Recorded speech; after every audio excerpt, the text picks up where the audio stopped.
Vamos a solucionar falla de Misfire en cilindro número 1, punto motor L99 6.2 Chevrolet, punto código P0301. Aquí encontramos los 12 eventos en el escáner VCM de HP Tuner.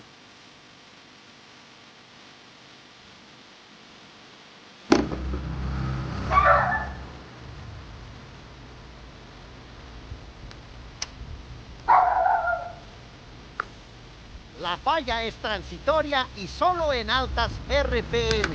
Después de revisar condición de cable, bujía y bobina, decidimos cambiar la bobina, haciendo una prueba. Primero intercambiando la del cilindro 3 con el 1.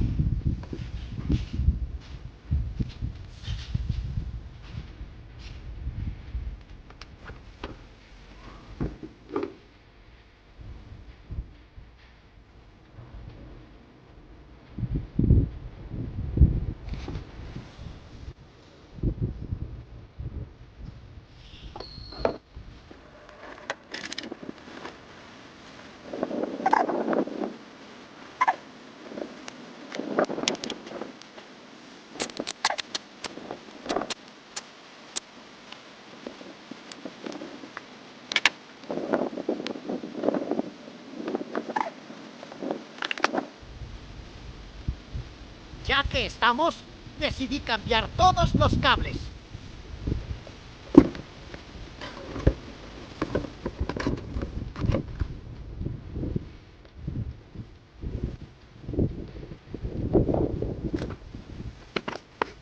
Pongan estos protectores térmicos. Estos motores queman los cables muy rápido por la alta temperatura del múltiple de escape. Cuestan 150 pesos en Mercado Libre. No sean codos.